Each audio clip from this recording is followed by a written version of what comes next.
Canada, unfortunately, did not do very well in the FIFA Under-20 World Cup. In fact, they didn't even score a goal, but our next band scored very big. Their song was actually the theme song for the FIFA World Cup. It's called Who's Got It? The band is illScarlett. Gentlemen, come on in.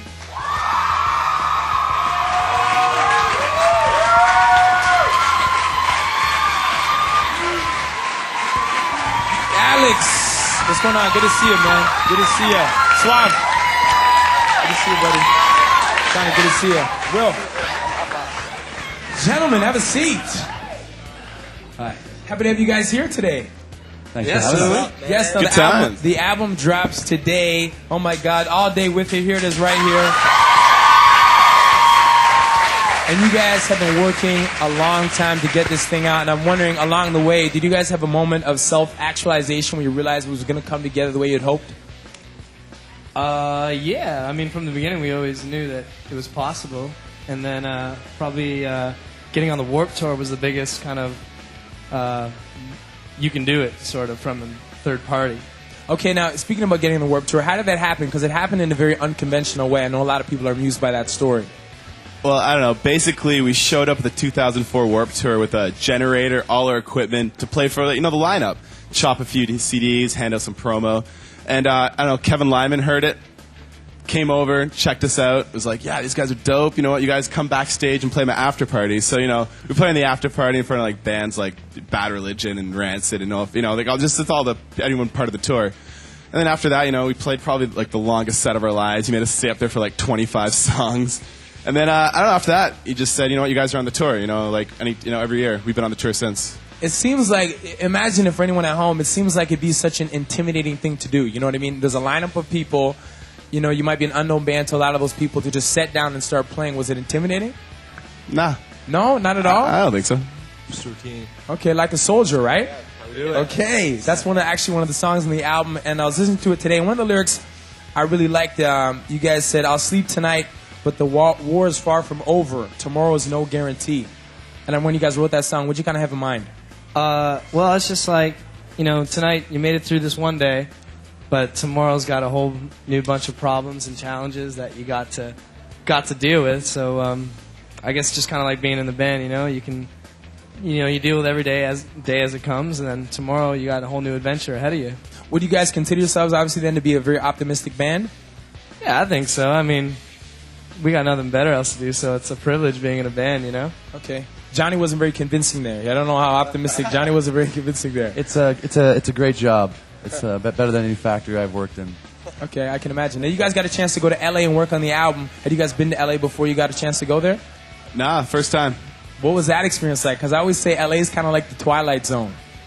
It's awesome. I mean, people are really chill there. I mean, I was expecting, attitude and a lot of sass, but people are really nice. Okay.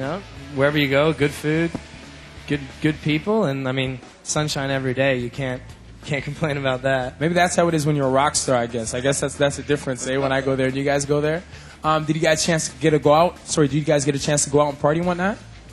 We did a lot of partying in the first little bit, but after that, once we got into the studio and started working hard, we had a lot of the records still to write, a lot of lyrics, a couple of, a full song we wrote out there. Okay. So we missed a lot of what, California was, but, whatever, it was cool. We were out there to write a record and record a record, so.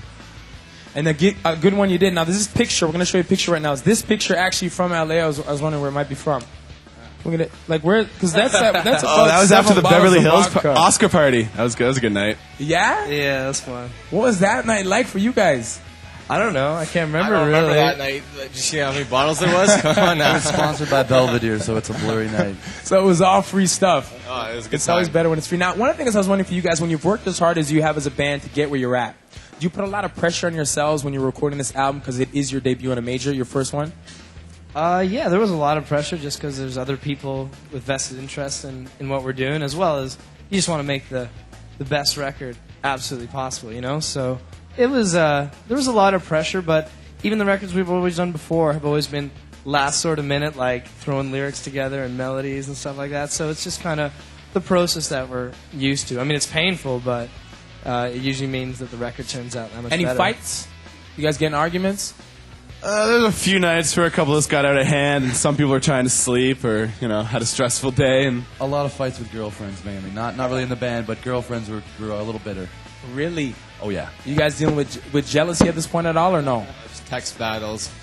Okay, text message battles. It always results back to the text message. Now, as well, you guys worked with one of the greats, Matthew Wilder, who's worked with No Doubt for people at home. But as well, he wrote one of these songs. Got to get the name right here. "Break My Stride," which is a very big song. You might not know what it is, but no one's gonna break my stride. Ain't nobody gonna hold me down. Oh no! See, you guys know it. Anyway, Puffy did that. Puffy did a little cover of that. Yes, yeah, he sampled it. Now, for you guys, what was that experience like? Because he's such a great songwriter. What did you guys learn from him? We just kind of learned to push our boundaries. Any walls we created, and any kind of boundaries we had were just blown right out. And he just expanded our band so big and just made it real easy. And he's a very talented guy. He's a great musician. And Swab, what was the hardest wall for you guys to get past as a band? Finishing lyrics. Just going down there, and the CD wasn't the record wasn't really written all, so just trying to finish it off was kind of a little stressful. But the sunshine and palm trees kind of took that all away, and record sounds dope. So.